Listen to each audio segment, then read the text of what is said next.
Royalty show. Starring Welsh Corgi. Today we are talking about Elizabeth II.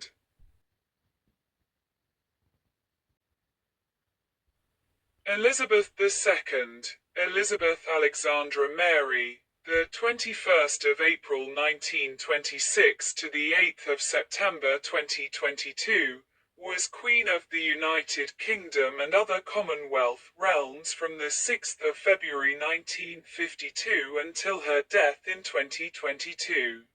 She had been Queen Regnant of 32 sovereign states during her lifetime, and was the monarch of 15 realms at her death.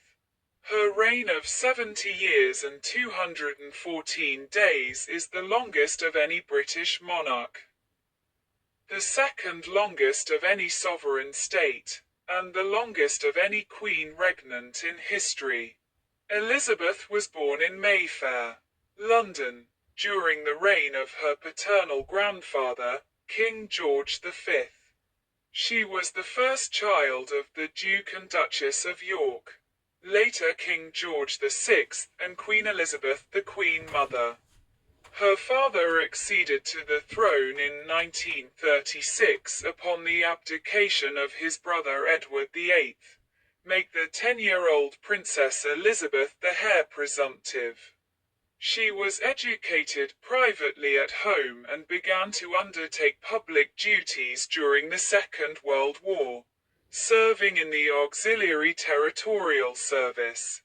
In November 1947, she married Philip Mountbatten, a former Prince of Greece and Denmark. Their marriage lasted 73 years until his death in 2021. They had 4 children: Charles, Anne, Andrew, and Edward. When her father passed away in February 1952, Elizabeth, then 25 years old, became Queen of 7 independent Commonwealth countries: the United Kingdom, Canada, Australia, New Zealand, South Africa, Pakistan, and Ceylon. As well as head of the Commonwealth, Elizabeth reigned as a constitutional monarch through significant political changes such as the Troubles in Northern Ireland, devolution in the United Kingdom, the decolonization of Africa, and the United Kingdom's accession to the European communities as well as its subsequent withdrawal. The number of her realms varied over time as territories gained independence and some realms became republics. As Queen, Elizabeth was served by more than 170 prime ministers across her realms. Her many historic visits and meetings include state visits to China in 1986, to Russia in 1994, and to the Republic of Ireland in 2011, and meetings with 5 Pope and 14 U.S. presidents. Significant events included Elizabeth's coronation in 1953, and the celebrations of her silver, golden, diamond, and platinum jubilees. Although there was occasional Republican sentiment and media criticism of her family, particularly after the breakdowns of her children's marriages, her annus horribilis in 1992, and the death in 1997 of her former daughter-in-law Diana, support for the monarchy and her popularity in the United Kingdom remained consistently high. Elizabeth passed on age 96 at Balmoral Castle, and was succeeded by her eldest son, Charles III.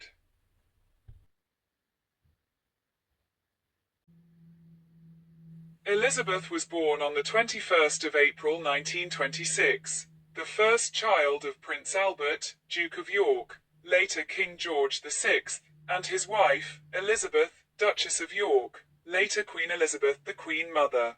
Her father was the second son of King George V and Queen Mary, and her mother was the youngest daughter of Scottish aristocrat Claude Bowes-Lyon, 14th Earl of Strathmore and Kinghorn. She was delivered at 2:40 GMT by caesarean section at her maternal grandfather's London home, 17 Bruton Street in Mayfair. The Anglican Archbishop of York, Cosmo Gordon Lang, baptized her in the private chapel of Buckingham Palace on the 29th of May, and she was named Elizabeth after her mother, Alexandra after her paternal great-grandmother, who had passed away 6 months earlier, and Mary after her paternal grandmother. She was affectionately called Lilibet by her close family, based on what she called herself at first. She was cherished by her grandfather George V, whom she affectionately called Grandpa England, and her regular visits during his serious illness in 1929 were credited in the popular press and by later biographers with raising his spirits and aiding his recovery. Elizabeth's only sibling, Princess Margaret, was born in 1930. The two princesses were educated at home under the supervision of their mother and their governess, Marian Crawford. Lessons concentrated on history, language, literature, and music. Crawford published a biography of Elizabeth and Margaret's childhood years entitled The Little Princesses in 1950. Much to the dismay of the royal family, the book describes Elizabeth's love of horses and dogs, her orderliness, and her attitude of responsibility. Others echoed such observations. Winston Churchill described Elizabeth when she was 2 as a character. She has an air of authority and reflectiveness astonishing in an infant. Her cousin Margaret Rhodes described her as a jolly little girl, but fundamentally sensible and well-behaved. Elizabeth's early life was spent primarily at the Yorks' residences at 145 Piccadilly, their townhouse in London, and Royal Lodge in Windsor.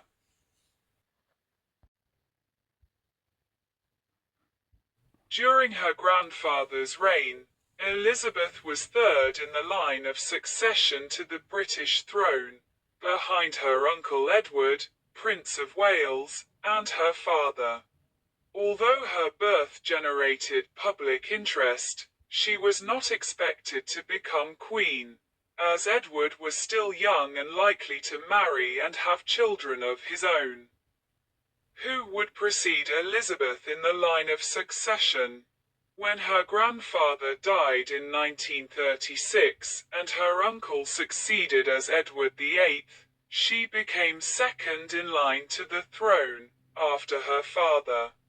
Later that year, Edward abdicated, after his proposed marriage to divorced American socialite, Wallis Simpson provoked a constitutional crisis.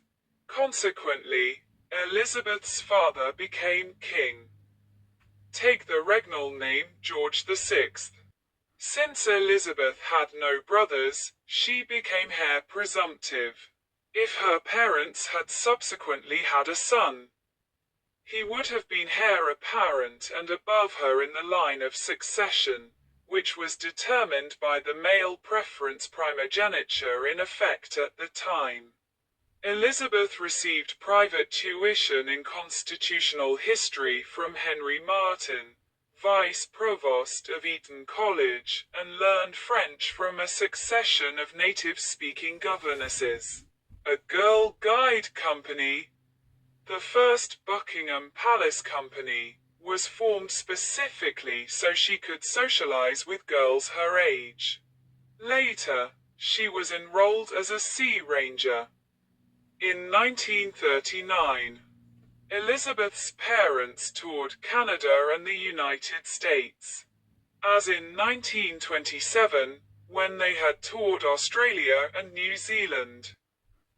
Elizabeth remained in Britain since her father thought she was too young to undertake public tours. She looked tearful as her parents departed. They corresponded regularly, and she and her parents made the first royal transatlantic telephone call on the 18th of May.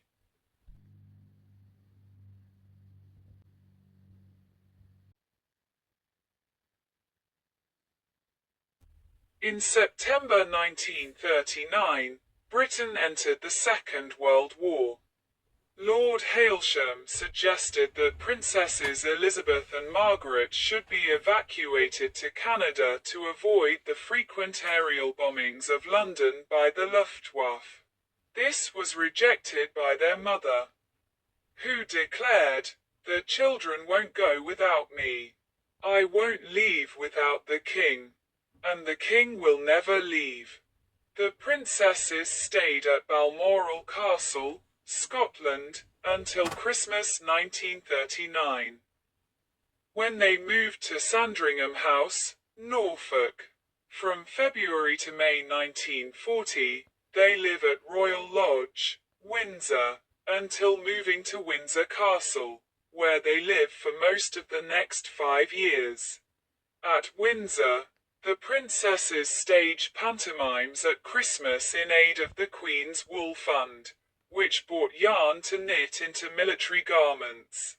In 1940, the 14-year-old Elizabeth made her first radio broadcast during the BBC's Children's Hour, addressing other children who had been evacuated from the cities. She stated, "We are trying to do all we can to help our gallant sailors, soldiers, and airmen, and we are trying, too, to bear our own share of the danger and sadness of war. We know, every one of us, that in the end all will be well." In 1943, Elizabeth undertook her first solo public appearance on a visit to the Grenadier Guards, of which she had been appointed colonel the previous year.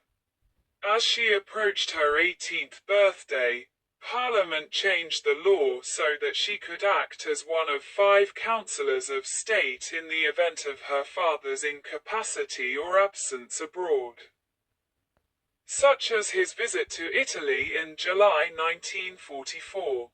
In February 1945, she was appointed an honorary second subaltern in the Auxiliary Territorial Service with the service number 230,873. She trained as a driver and mechanic and was given the rank of honorary junior commander, female equivalent of captain at the time, 5 months later. At the end of the war in Europe. On Victory in Europe Day, Elizabeth and Margaret mingled incognito with the celebrating crowds in the streets of London. In 1985, Elizabeth recalled in a rare interview, "We asked my parents if we could go out and see for ourselves. I remember we were terrified of being recognized.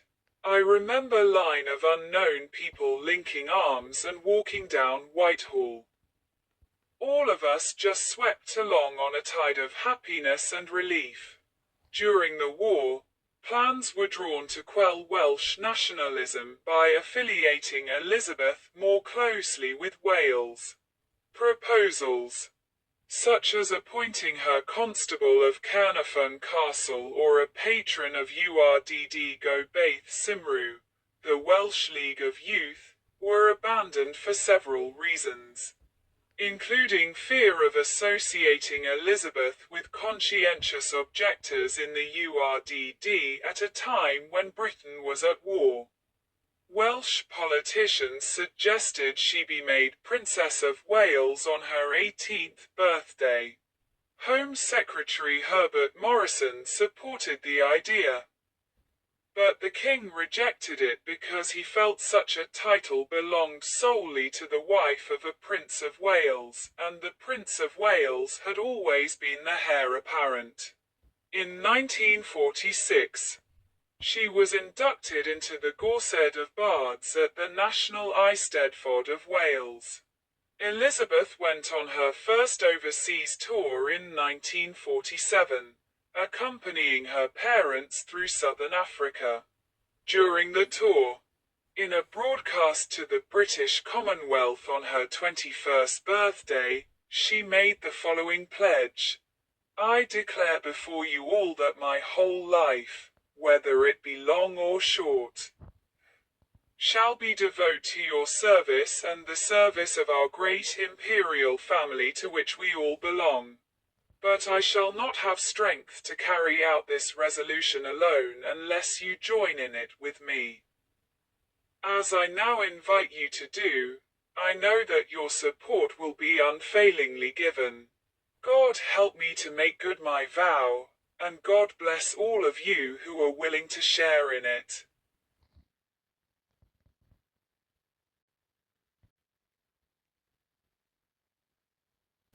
Elizabeth met her future husband, Prince Philip of Greece and Denmark, in 1934 and again in 1937. They were second cousins once removed through King Christian IX of Denmark and third cousins through Queen Victoria. After meeting for the third time at the Royal Naval College in Dartmouth in July 1939, Elizabeth, though only 13 years old, said she fell in love with Philip, who was 18, and they began to exchange letters. She was 21 when their engagement was officially announced on the 9th of July 1947. The engagement attracted some controversy. Philip had no financial standing, was foreign-born, though a British subject who had served in the Royal Navy throughout the Second World War, and had sisters who had married German noblemen with Nazi links. Marion Crawford wrote, "Some of the king's advisers did not think him good enough for her. He was a prince without a home or kingdom." Some of the papers played long and loud tune on the string of Philip's foreign origin. Later biographies reported that Elizabeth's mother had reservations about the union initially and teased Philip as the Hun. In later life, however, she told the biographer Tim Heald that Philip was an English gentleman. Before the marriage, Philip renounced his Greek and Danish titles. Officially converted from Greek Orthodoxy to Anglicanism, and adopted the style Lieutenant Philip Mountbatten, take the surname of his mother's British family. Shortly before the wedding, he was created Duke of Edinburgh and granted the style His Royal Highness. Elizabeth and Philip were married on the 20th of November 1947 at Westminster Abbey. They received 2,500 wedding gifts from around the world. Elizabeth required ration coupons to buy the material for her gown, which was designed by Norman Hartnell, because Britain had not yet completely recovered from the devastation of the war. In post-war Britain, it was not acceptable for Philip's German relations, including his 3 survived sisters, to be invited to the wedding. Neither was an invitation extended to the Duke of Windsor, formerly King Edward VIII. Elizabeth gave birth to her first child, Prince Charles, in November 1948. 1 month earlier, the king had issued letters patent allowing her children to use the style and title of a royal prince or princess, to which they otherwise would not have been entitled as their father was no longer a royal prince. A second child, Princess Anne, was born in August 1950. Following their wedding, the couple leased Windlesham Moor, near Windsor Castle, until July 1949, when they took up residence at Clarence House in London. At various times between 1949 and 1951, Philip was stationed in the British Crown colony of Malta as a serving Royal Navy officer. He and Elizabeth lived intermittently in Malta for several months at a time in the hamlet of Guadamana. At Villa Gardamangia, the rented home of Philip's uncle Lord Mountbatten, Their 2 children remained in Britain.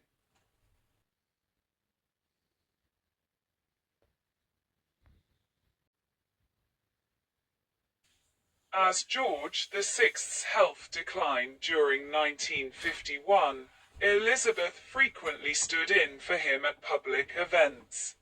When she visited Canada and Harry S. Truman in Washington, D.C., in October 1951, her private secretary Martin Charteris carried a draft accession declaration in case the king passed away while she was on tour.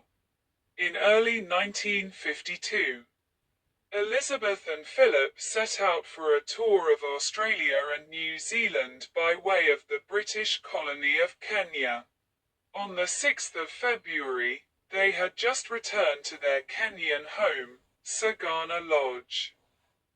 After a night spent at Treetops Hotel, when word arrived of the death of Elizabeth's father, Philip broke the news to the new queen. She chose to retain Elizabeth as her regnal name, and was therefore called Elizabeth II. The numeral offended some Scots, as she was the first Elizabeth to rule in Scotland.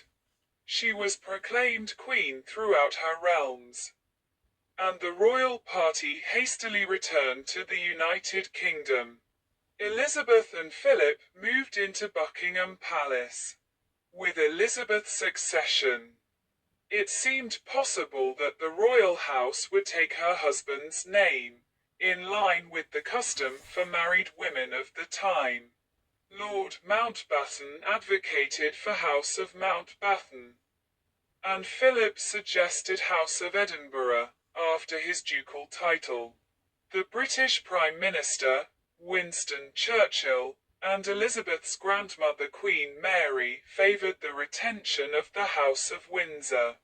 Elizabeth issued a declaration on the 9th of April 1952 that the royal house would continue to be Windsor. Philip complained, "I am the only man in the country not allowed to give his name to his own children."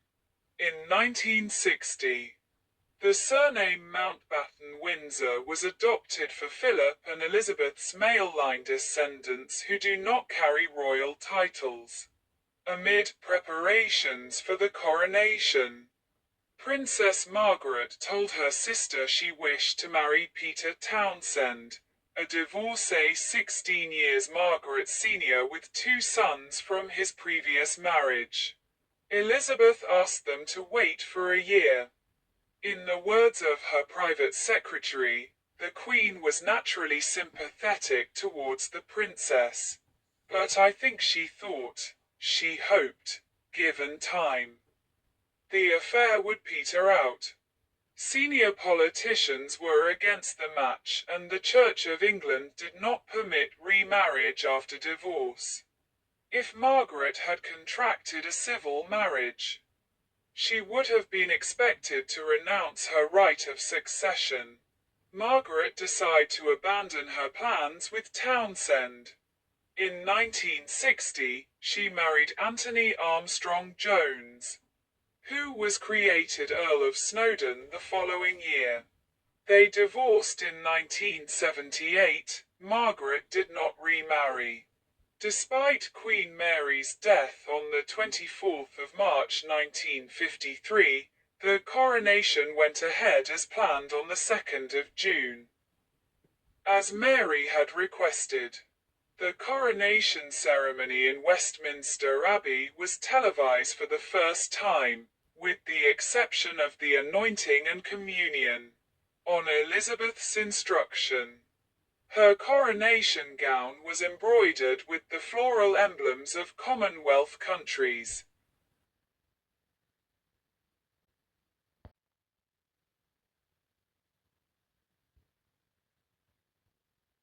From Elizabeth's birth onwards, the British Empire continued its transformation into the Commonwealth of Nations. By the time of her accession in 1952, her role as head of multiple independent states was already established. In 1953, Elizabeth and Philip embarked on a 7-month around-the-world tour, visiting 13 countries and covering more than 40,000 miles, 64,000 kilometers, by land, sea and air. She became the first reigning monarch of Australia and New Zealand to visit those nations. During the tour, crowds were immense. 3/4 of the population of Australia were estimated to have seen her. Throughout her reign, she made hundreds of state visits to other countries and tours of the Commonwealth. She was the most widely travelled head of state. In 1956, the British and French Prime Ministers, Sir Anthony Eden and Guy Mollet, discussed the possibility of France joining the Commonwealth. The proposal was never accepted, and the following year France signed the Treaty of Rome, which established the European Economic Community, the precursor to the European Union. In November 1956, Britain and France invade Egypt in an ultimately unsuccessful attempt to capture the Suez Canal. Lord Mountbatten said that Elizabeth was opposed to the invasion, though Eden denied it. Eden resigned 2 months later. The governing Conservative Party had no formal mechanism for choosing a leader, meaning that it fell to Elizabeth to decide whom to commission to form a government following Eden's resignation. Eden recommended she consult Lord Salisbury, the Lord President of the Council.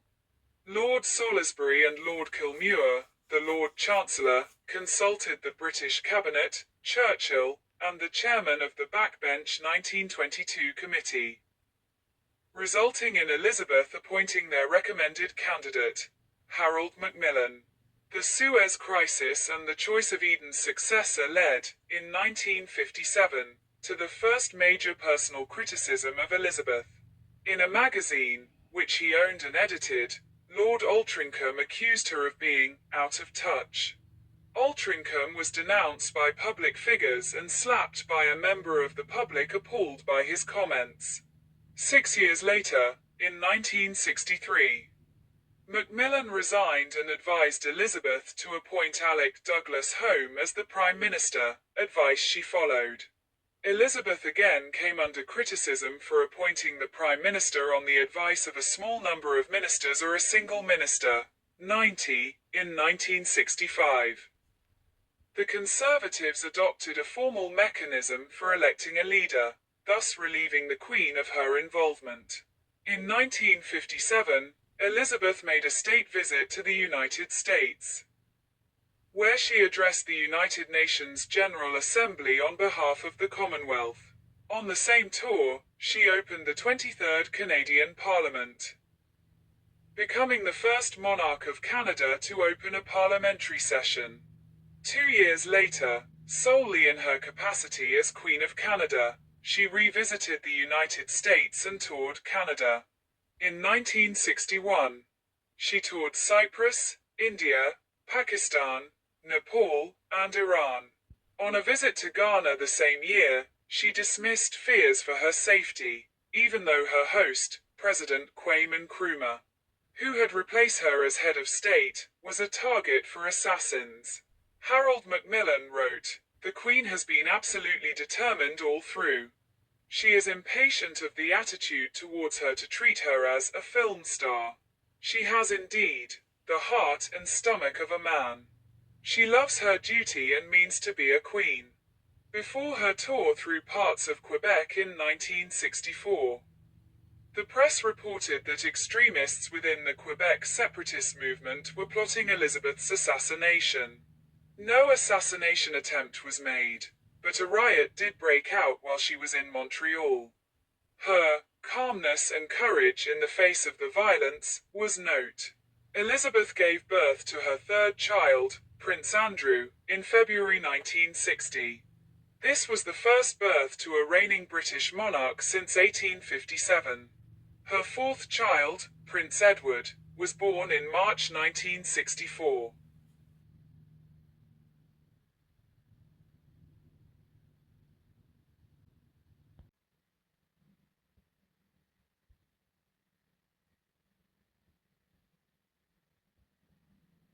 The 1960s and 1970s saw an acceleration in the decolonization of Africa and the Caribbean. More than 20 countries gained independence from Britain as part of a planned transition to self-government. In 1965, however, the Rhodesian Prime Minister, Ian Smith, in opposition to moves towards majority rule, unilaterally declared independence while expressing loyalty and devotion to Elizabeth. Although Elizabeth formally dismissed him, and the international community applied sanctions against Rhodesia, his regime survived for over a decade. As Britain's ties to its former empire weakened, the British government sought entry to the European Community, a goal it achieved in 1973.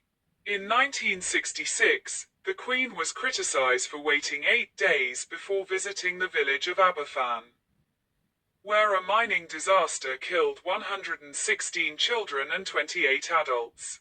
Martin Charteris said that the delay, made on his advice, was a mistake that she later regretted. Elizabeth toured Yugoslavia in October 1972, becoming the first British monarch to visit a communist country. She was received at the airport by President Josip Broz Tito, and a crowd of thousands greeted her in Belgrade. In February 1974, British Prime Minister Edward Heath advised Elizabeth to call a general election in the middle of her tour of the Austronesian Pacific Rim, requiring her to fly back to Britain. The election resulted in a hung parliament. Heath's Conservatives were not the largest party, but could stay in office if they formed a coalition with the Liberals. When discussions on forming a coalition foundered, Heath resigned, and Elizabeth asked the leader of the opposition, Labour's Harold Wilson, to form a government. A year later, at the height of the 1975 Australian constitutional crisis, the Australian Prime Minister, Gough Whitlam, was dismissed from his post by Governor-General Sir John Kerr. After the opposition-controlled Senate rejected Whitlam's budget proposals, as Whitlam had a majority in the House of Representatives, Speaker Gordon Scholes appealed to Elizabeth to reverse Kerr's decision. She declined, saying she would not interfere in decisions reserved by the Constitution of Australia for the Governor-General. The crisis fueled Australian republicanism. In 1977, Elizabeth marked the silver jubilee of her accession. Parties and events took place throughout the Commonwealth, many coinciding with her associated national and Commonwealth tours. The celebrations reaffirmed Elizabeth's popularity. Despite virtually coincident negative press coverage of Princess Margaret's separation from her husband, Lord Snowdon, in 1978, Elizabeth endured a state visit to the United Kingdom by Romania's communist leader, Nicolae Ceausescu, and his wife, Elena, though privately she thought they had blood on their hands. The following year brought two blows: the unmasking of Anthony Blunt, former surveyor of the Queen's pictures, as a communist spy, and the assassination of Lord Mountbatten by the Provisional Irish Republican Army. According to Paul Martin Sr., by the end of the 1970s, Elizabeth was worried the crown had little meaning for Pierre Trudeau, the Canadian Prime Minister. Tony Benn said Elizabeth found Trudeau rather disappointing. Trudeau's supposed republicanism seemed to be confirmed by his antics, such as slide-down banisters at Buckingham Palace and pirouetting behind Elizabeth's back in 1977, and the removal of various Canadian royal symbols during his term of office. In 1980, Canadian politicians sent to London to discuss the patriation of the Canadian Constitution found Elizabeth better informed than any of the British politicians or bureaucrats. She was particularly interested after the failure of Bill C-60, which would have affected her role as head of state.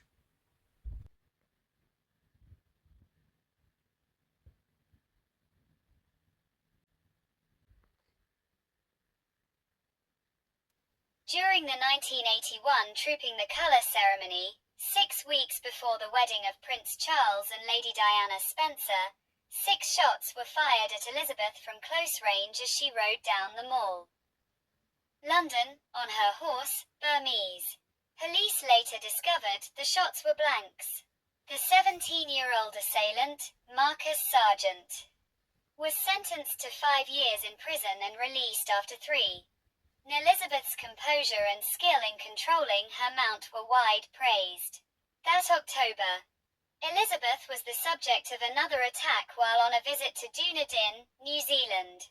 Christopher John Lewis, who was 17 years old, fired a shot with a .22 rifle from the 5th floor of a building overlooking the parade but missed. Lewis was arrested, but instead of being charged with attempted murder or treason, was sentenced to 3 years in jail for unlawful possession and discharge of a firearm. 2 years into his sentence, he attempted to escape a psychiatric hospital with the intention of assassinating Charles, who was visiting the country with Diana and their son Prince William. From April to September 1982. Elizabeth's son Andrew served with British forces in the Falklands War, for which she reportedly felt anxiety and pride. On the 9th of July, she awoke in her bedroom at Buckingham Palace to find an intruder. Michael Fagan, in the room with her. In a serious lapse of security, assistants only arrived after 2 calls to the Palace Police switchboard.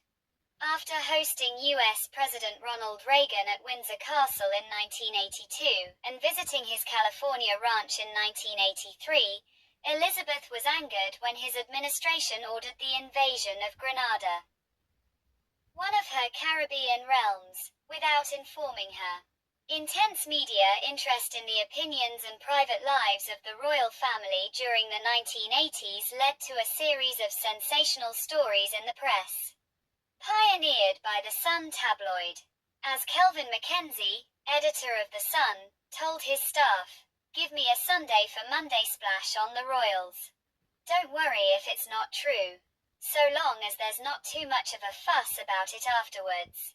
Newspaper editor Donald Trelford wrote in The Observer of the 21st of September 1986. The royal soap opera has now reached such a pitch of public interest that the boundary between fact and fiction has been lost sight of. It is not just that some papers don't check their facts or accept denials. They don't care if the stories are true or not. It was reported, most notably in the Sunday Times of the 20th of July 1986.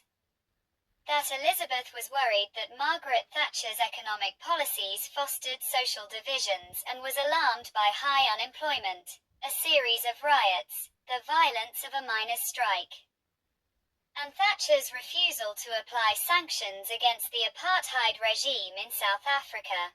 The sources of the rumours included royal aide Michael Shea and Commonwealth Secretary-General Shridath Ramphal. But Shea claimed his remarks were taken out of context and embellished by speculation. Thatcher reputedly said Elizabeth would vote for the Social Democratic Party, Thatcher's political opponents. Thatcher's biographer John Campbell claimed the report was a piece of journalistic mischief-making. Reports of acrimony between them were exaggerated. And Elizabeth gave 2 honours in her personal gift, membership in the Order of Merit and the Order of the Garter, to Thatcher after her replacement as Prime Minister by John Major.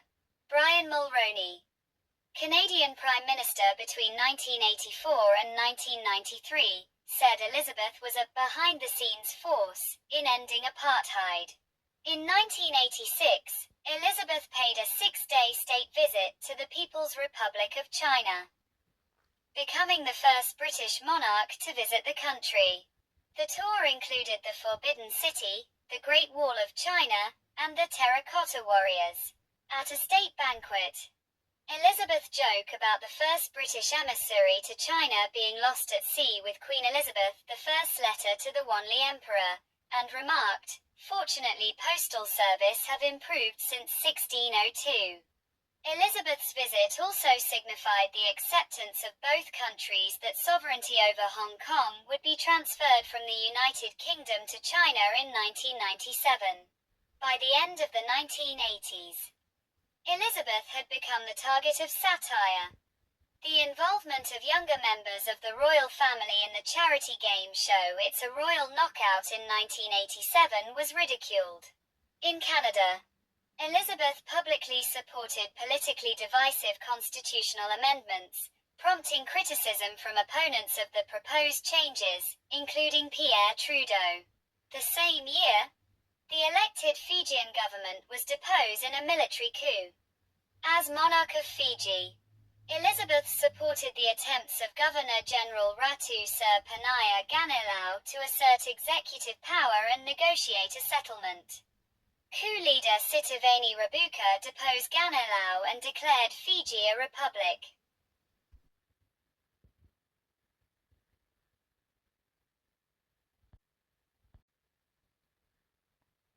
In the wake of coalition victory in the Gulf War, Elizabeth became the first British monarch to address a joint meeting of the United States Congress in May 1991.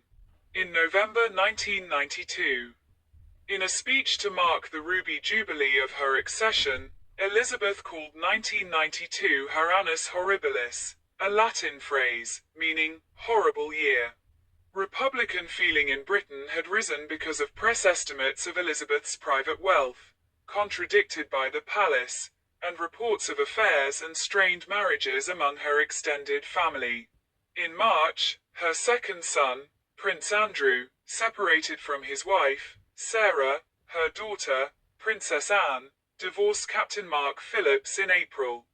Angry demonstrators in Dresden threw eggs at Elizabeth during a state visit to Germany in October, and a large fire broke out at Windsor Castle, one of her official residences, in November. The monarchy came under increased criticism and public scrutiny. In an unusually personal speech, Elizabeth said that any institution must expect criticism, but suggested it might be done with a touch of humor, gentleness, and understanding. 2 days later, John Major announced plans to reform the royal finances, drawn up the previous year, including Elizabeth paying income tax from 1993 onwards, and a reduction in the civil list. In December, Prince Charles and his wife, Diana, formally separated. At the end of the year, Elizabeth sued the Sun newspaper for breach of copyright when it published the text of her annual Christmas message 2 days before it was broadcast. The newspaper was forced to pay her legal fees and donated £200,000 to charity. Elizabeth's solicitors had taken successful action against the Sun 5 years earlier for breach of copyright, after it published a photograph of her daughter-in-law, the Duchess of York, and her granddaughter Princess Beatrice. In January 1994, Elizabeth broke her left wrist when a horse she was riding at Sandringham tripped and fell. In October 1994, she became the first reigning British monarch to set foot on Russian soil. In October 1995, she was tricked into a hoax call by Montreal radio host Pierre Brassard impersonating Canadian Prime Minister Jean Chrétien. Elizabeth, who believed that she was speaking to Chrétien, said she supported Canadian unity and would try to influence Quebec's referendum on proposals to break away from Canada. In the year that followed, public revelations on the state of Charles and Diana's marriage continued. In consultation with her husband and John Major, as well as the Archbishop of Canterbury, George Carey, and her private secretary, Robert Fellows, Elizabeth wrote to Charles and Diana at the end of December 1995, suggesting that a divorce would be advisable. In August 1997, a year after the divorce, Diana was killed in a car crash in Paris. Elizabeth was on holiday with her extended family at Balmoral. Diana's 2 sons, Princes William and Harry, wanted to attend church, so Elizabeth and Philip took them that morning. Afterwards, for 5 days, The royal couple shielded their grandsons from the intense press interest by keeping them at Balmoral where they could grieve in private, but the royal family's silence and seclusion, and the failure to fly a flag at half-mast over Buckingham Palace, caused public dismay. Pressured by the hostile reaction, Elizabeth agreed to return to London and address the nation in a live television broadcast on the 5th of September, the day before Diana's funeral. In the broadcast, she expressed admiration for Diana and her feelings, as a grandmother, for the two princes. As a result, much of the public hostility evaporate. In October 1997, Elizabeth and Philip made a state visit to India, which included a controversial visit to the site of the Jallianwala Bagh massacre to pay her respects. Protesters chanted, "Kill a Queen, go back," and there were demands for her to apologize for the action of British troops 78 years earlier. At the memorial in the park, she and Philip laid a wreath and stood for a 30-second moment of silence. As a result, much of the fury among the public softened, and the protests were called off. That November, the royal couple held a reception at Banqueting House to mark their golden wedding anniversary. Elizabeth made a speech and praised Philip for his role as consort, referring to him as "my strength and stay." In 1999, as part of the process of devolution in the United Kingdom, Elizabeth formally opened newly established legislatures for Wales and Scotland. The National Assembly for Wales at Cardiff in May, and the Scottish Parliament at Edinburgh in July.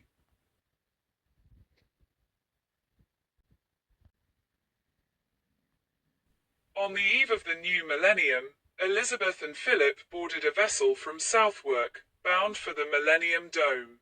Before passing under Tower Bridge, she lit the National Millennium Beacon in the Pool of London using a laser torch. Shortly before midnight, she officially opened the dome. During the singing of Auld Lang Syne, Elizabeth held hands with Philip and British Prime Minister Tony Blair. Following the 9/11 attacks in the United States, Elizabeth, breaking with tradition, ordered the American national anthem to be played during the changing of the guard at Buckingham Palace to express her solidarity with the country. In 2002, Elizabeth marked her Golden Jubilee, the 50th anniversary of her accession. Her sister died in February and her mother in March, and the media speculated on whether the Jubilee would be a success or a failure. Princess Margaret's death shook Elizabeth. Her funeral was one of the rare occasions where Elizabeth openly cried. Elizabeth again undertook an extensive tour of her realms, beginning in Jamaica in February, where she called the farewell banquet memorable. After a power cut plunged King's House, the official residence of the Governor-General, into darkness. As in 1977, there were street parties and commemorative events, and monuments were named to honor the occasion. 1 million people attended each day of the 3-day main Jubilee celebration in London, and the enthusiasm shown for Elizabeth by the public was greater than many journalists had anticipated. In 2003, Elizabeth sued the Daily Mirror for breach of confidence and obtained an injunction which prevented the outlet from publishing information gathered by a reporter who posed as a footman at Buckingham Palace. The newspaper also paid £25,000 towards her legal costs. Though generally healthy throughout her life, in 2003 she had keyhole surgery on both knees. In October 2006, she missed the opening of the new Emirates Stadium because of a strained back muscle that had been troubling her since the summer.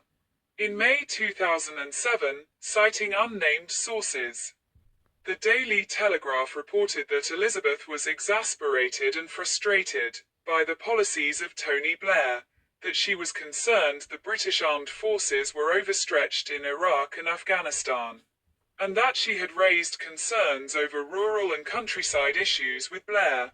She was, however, said to admire Blair's efforts to achieve peace in Northern Ireland, 186. She became the first British monarch to celebrate a diamond wedding anniversary in November 2007. On the 20th of March 2008.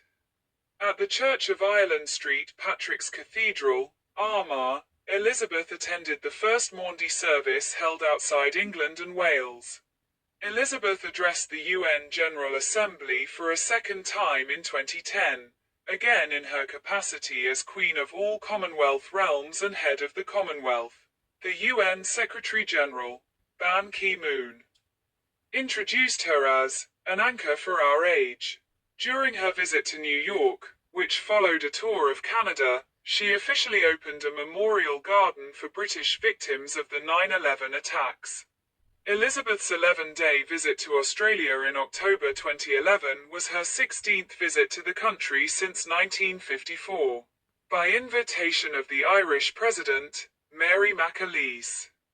She made the first state visit to the Republic of Ireland by a British monarch in May 2011.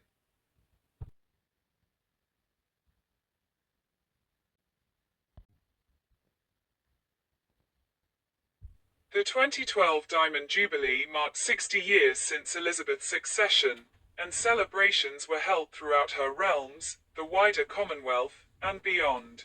She and Philip undertook an extensive tour of the United Kingdom, while their children and grandchildren embarked on royal tours of other Commonwealth states on her behalf. On the 4th of June, Jubilee beacons were lit around the world. On the 18th of December, the Queen became the first British sovereign to attend a peacetime cabinet meeting since George III in 1781. Elizabeth, who opened the Montreal Summer Olympics in 1976, also opened the 2012 Summer Olympics and Paralympics in London, make her the first head of state to open two Olympic Games in two countries. For the London Olympics, she portrayed herself in a short film as part of the opening ceremony, alongside Daniel Craig as James Bond. On the 4th of April 2013, she received an honorary BAFTA award for her patronage of the film industry and was called the most memorable Bond girl yet, at a special presentation at Windsor Castle. In March 2013, the Queen stayed overnight at King Edward VII's Hospital as a precaution after developing symptoms of gastroenteritis. A week later, she signed the new Charter of the Commonwealth. That year, because of her age and the need for her to limit travelling, she chose not to attend the biennial Commonwealth Heads of Government meeting for the first time in 40 years. She was represented at the summit in Sri Lanka by Prince Charles. On the 20th of April 2018, the Commonwealth Heads of Government announced that Charles would succeed her as head of the Commonwealth, which the Queen stated as her sincere wish. She underwent cataract surgery in May 2018. In March 2019, she gave up drive on public roads, largely as a consequence of a car accident involving her husband 2 months earlier. On the 21st of December 2007, Elizabeth surpassed her great-great-grandmother, Queen Victoria, to become the longest-lived British monarch, and she became the longest-reigning British monarch and longest-reigning Queen Regnant and female head of state in the world on the 9th of September 2015.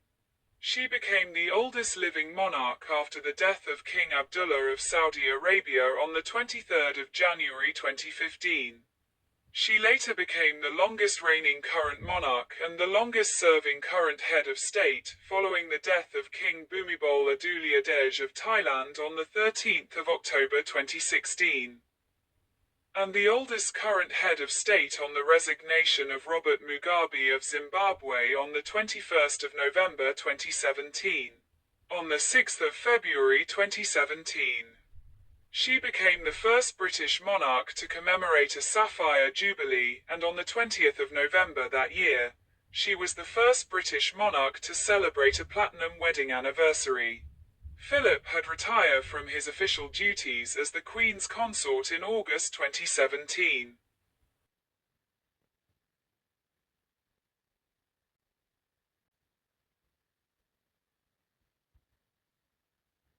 On the 19th of March 2020, as the COVID-19 pandemic hit the United Kingdom, Elizabeth moved to Windsor Castle and sequestered there as a precaution. Public engagements were cancelled and Windsor Castle followed a strict sanitary protocol nicknamed HMS Bubble. On the 5th of April, in a televised broadcast watched by an estimated 24 million viewers in the United Kingdom, Elizabeth asked people to take comfort that while we may have more still to endure, better days will return. We will be with our friends again. We will be with our families again. We will meet again. On the 8th of May, the 75th anniversary of VE Day. In a television broadcast at 9 p.m., the exact time at which her father had broadcast to the nation on the same day in 1945, she asked people to never give up, never despair. In 2021, she received her first and second COVID-19 vaccinations in January and April respectively. Prince Philip died on the 9th of April 2021, after 73 years of marriage, making Elizabeth the first British monarch to reign as a widow or widower since Queen Victoria. She was reportedly at her husband's bedside when he passed away and remarked in private that his death had left a huge void, due to the COVID-19 restrictions in place in England at the time. Elizabeth sat alone at Philip's funeral service, which evoked sympathy from people around the world. It was later reported in the press that Elizabeth had rejected a government offer to relax the rule. In her Christmas broadcast that year, which was ultimately her last, she paid a personal tribute to her beloved Philip, saying, "That mischievous, inquiring twinkle was as bright at the end as when I first set eyes on him." Despite the pandemic, Elizabeth attended the 2021 state opening of Parliament in May, the 47th G7 summit in June, and hosted US President Joe Biden at Windsor Castle. Biden was the 14th US president that the Queen had met. In October 2021, Elizabeth cancelled a planned trip to Northern Ireland and stayed overnight at King Edward VII's Hospital for preliminary investigations.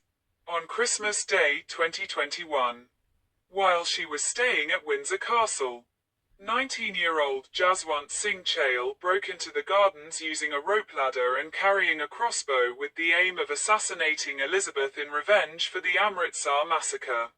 Before he could enter any buildings, he was arrested and detained under the Mental Health Act.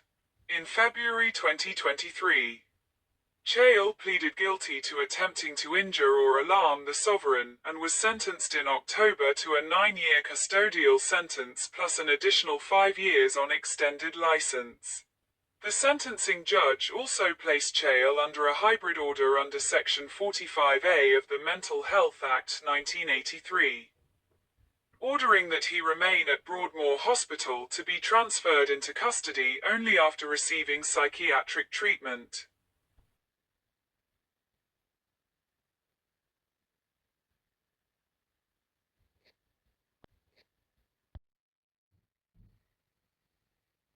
Elizabeth's Platinum Jubilee celebrations began on the 6th of February 2022, marking 70 years since her accession. In her accession day message, she renewed her commitment to a lifetime of public service, which she had originally made in 1947. Later that month, Elizabeth fell ill with COVID-19, along with several family members. But she only exhibited mild cold-like symptoms, and recovered by the end of the month. She was present at the service of Thanksgiving for her husband at Westminster Abbey on the 29th of March, but was unable to attend both the annual Commonwealth Day service that month and the Royal Maundy service in April, because of episodic mobility problems. In May, she missed the state opening of Parliament for the first time in 59 years. She did not attend the state openings in 1959 and 1963, as she was pregnant with Prince Andrew and Prince Edward, respectively. Later that month she made a surprise visit to Paddington Station and officially opened the Elizabeth Line, named in her honour. The Queen was largely confined to balcony appearances during the public Jubilee celebrations, and she missed the national service of Thanksgiving on the 3rd of June. On the 13th of June, she became the second longest reigning monarch in history, among those whose exact dates of reign are known, with 70 years and 127 days on the throne, surpassing King Bhumibol Adulyadej of Thailand. On the 6th of September, she appointed her 15th British Prime Minister, Liz Truss, at Balmoral Castle in Scotland. This was the only occasion on which Elizabeth received a new Prime Minister at a location other than Buckingham Palace. No other British monarch appointed as many Prime Ministers. The Queen's last public message was issued on the 7th of September, in which she expressed her sympathy for those affected by the Saskatchewan stabbings. Elizabeth did not plan to abdicate. Though she took on fewer public engagements in her later years and Prince Charles performed more of her duties, she told Canadian Governor-General Adrienne Clarkson in a meeting in 2002 that she would never abdicate, saying, "It is not our tradition. Although, I suppose if I became complete gaga, one would have to do something." In June 2022, Elizabeth met the Archbishop of Canterbury, Justin Welby, who came away thinking there is someone who has no fear of death, has hope in the future, knows the rock on which she stands, and that gives her strength.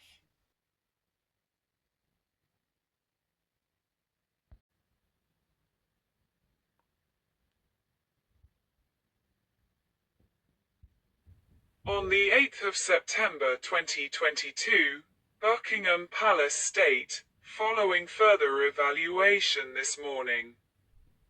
The Queen's doctors are concerned for Her Majesty's health and have recommended she remain under medical supervision. The Queen remains comfortable and at Balmoral. Her immediate family rushed to Balmoral. She passed away peacefully at 15:10 British Summer Time at the age of 96. Her death was announced to the public at 18:30. Setting in motion Operation London Bridge, and, because she passed on in Scotland, Operation Unicorn. Elizabeth was the first monarch to pass on in Scotland since James V in 1542. Her death certificate recorded her cause of death as old age.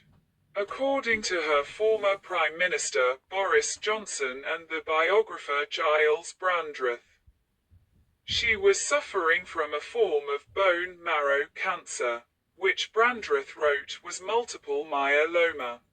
On the 12th of September, Elizabeth's coffin was carried up the Royal Mile in a procession to St. Giles's Cathedral, where the Crown of Scotland was placed on it. Her coffin lay at rest at the cathedral for 24 hours, guarded by the Royal Company of Archers, during which around 33,000 people filed past it. On the 13th of September, the coffin was flown to RAF Northolt in West London, before continuing its journey by road to Buckingham Palace. On the 14th of September, her coffin was taken in a military procession to Westminster Hall, where Elizabeth's body lay in state for 4 days. The coffin was guarded by members of both the Sovereign's bodyguard and the Household Division. An estimated 250,000 members of the public filed past the coffin, as did politicians and other public figures. On the 16th of September, Elizabeth's children held a vigil around her coffin, and the next day her 8 grandchildren did the same. Elizabeth's state funeral was held at Westminster Abbey on the 19th of September, which marked the first time a monarch's funeral service was held at the Abbey since George II in 1760. More than 1 million people lined the streets of central London, and the day was declared a holiday in several Commonwealth countries. In Windsor, a final procession involving 1,000 military personnel took place, which 97,000 people witnessed. Elizabeth's fell pony and 2 royal corgis stood at the side of the procession.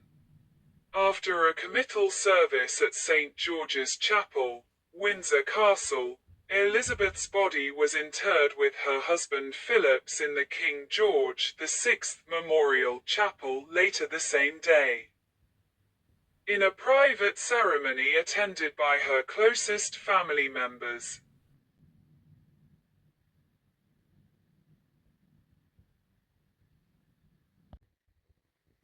Elizabeth rarely gave interviews, and little was known of her political opinions, which she did not express explicitly in public. It is against convention to ask or reveal the monarch's views. When Times journalist Paul Routledge asked her about the miners' strike of 1984-85 during a royal tour of the newspaper's offices, she replied that it was all about one man, a reference to Arthur Scargill, with which Routledge disagreed. Routledge was widely criticized in the media for asking the question, and claimed that he was unaware of the protocols. After the 2014 Scottish independence referendum, Prime Minister David Cameron was overheard saying that Elizabeth was pleased with the outcome. She had arguably issued a public coded statement about the referendum by telling one woman outside Balmoral Kirk that she hoped people would think very carefully about the outcome. It emerged later that Cameron had specifically requested that she register her concern. Elizabeth had a deep sense of religious and civic duty, and took her coronation oath seriously. Aside from her official religious role as Supreme Governor of the established Church of England, she worshipped with that church and with the National Church of Scotland. She demonstrated support for interfaith relations and met with leaders of other churches and religions, including 5 popes: Pius XII, John XXIII, John Paul II, Benedict XVI, and Francis. A personal note about her faith often featured in her annual Christmas message broadcast to the Commonwealth. In 2000, she said, "Too many of us, our beliefs are of fundamental importance. For me, the teachings of Christ and my own personal accountability before God provide a framework in which I try to lead my life.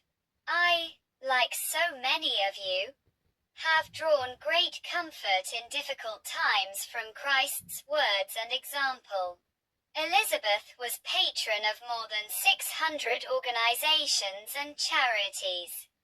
The Charities Aid Foundation estimated that Elizabeth helped raise over £1.4 billion for her patronages during her reign.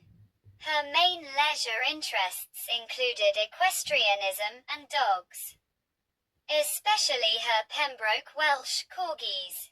Her lifelong love of corgis began in 1933 with Dookie, the first of many royal corgis.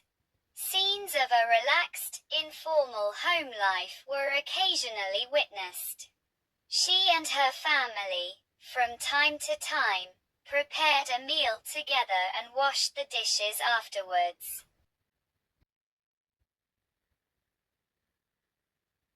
In the 1950s, as a young woman at the start of her reign, Elizabeth was depicted as a glamorous, fairy tale queen. After the trauma of the Second World War, it was a time of hope. A period of progress and achievement heralding a new Elizabethan age. Lord Altrincombe's accusation in 1957 that her speeches sounded like those of a priggish schoolgirl was an extremely rare criticism. In the late 1960s, attempts to portray a more modern image of the monarchy were made in the television documentary Royal Family and by televising Prince Charles's investiture as Prince of Wales.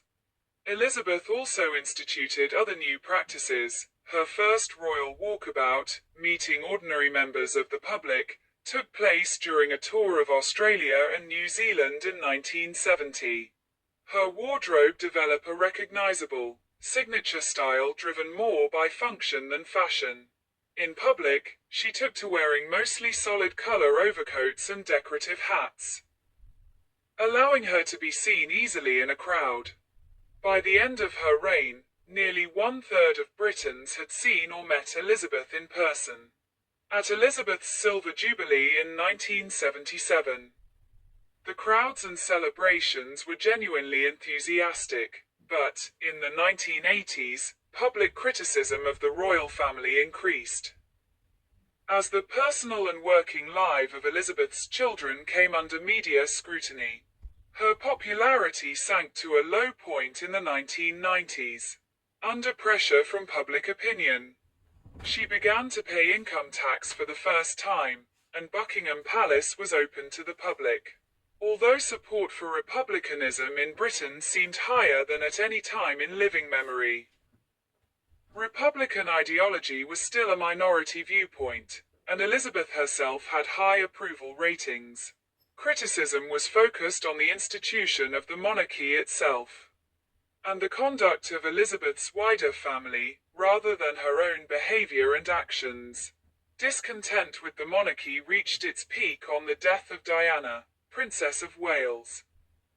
Although Elizabeth's personal popularity, as well as general support for the monarchy, rebounded after her live television broadcast to the world 5 days after Diana's death, in November 1999, a referendum in Australia on the future of the Australian monarchy favoured its retention in preference to an indirectly elected head of state. Many Republicans credited Elizabeth's personal popularity with the survival of the monarchy in Australia. In 2010, Prime Minister Julia Gillard noted that there was a deep affection for Elizabeth in Australia, and that another referendum on the monarchy should wait until after her reign. Gillard's successor, Malcolm Turnbull, who led the Republican campaign in 1999, similarly believed that Australians would not vote to become a republic in her lifetime. She's been an extraordinary head of state, Turnbull said in 2021, and I think frankly, in Australia, there are more Elizabethans than there are monarchists. Similarly, referendums in both Tuvalu in 2008 and St. Vincent and the Grenadines in 2009 saw vote reject proposals to become republics. Polls in Britain in 2006 and 2007 revealed strong support for the monarchy, 310, and in 2012, Elizabeth's Diamond Jubilee year, her approval ratings hit 90%. Her family came under scrutiny again in the last few years of her life due to her son Andrew's association with convicted sex offenders Jeffrey Epstein and Ghislaine Maxwell. His lawsuit with Virginia Giuffre amidst accusations of sexual impropriety, and her grandson Harry and his wife Meghan's exit from the working royal family and subsequent move to the United States. Polling in Great Britain during the Platinum Jubilee, however, showed support for maintaining the monarchy, and Elizabeth's personal popularity remained strong. As of 2021, she remained the third most admired woman in the world, according to the annual Gallup poll. Her 52 appearances on the list meaning she had been in the top 10 more than any other woman in the polls' history. Elizabeth was portrayed in a variety of media by many notable artists, including painters Pietro Annigoni, Peter Blake, Chinwe Chukwuogo Roy, Terence Cuneo, Lucian Freud, Rolf Harris, Damien Hirst, Juliette Panet, and Tai-Shan Schierenberg. Notable photographers of Elizabeth include Cecil Beaton, Yusuf Karsh, Anwar Hussein, Annie Leibovitz, Lord Lichfield, Terry O'Neill, John Swannell, and Dorothy Wilding. The first official portrait photograph of Elizabeth was taken by Marcus Adams in 1926.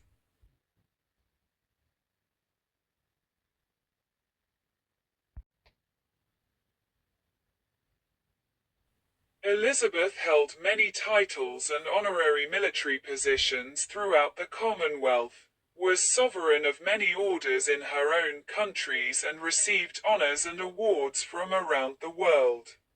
In each of her realms, she had a distinct title that follows a similar formula, Queen of St. Lucia, and of her other realms and territories in St. Lucia, Queen of Australia and her other realms and territories in Australia, etc. She was also styled Defender of the Faith.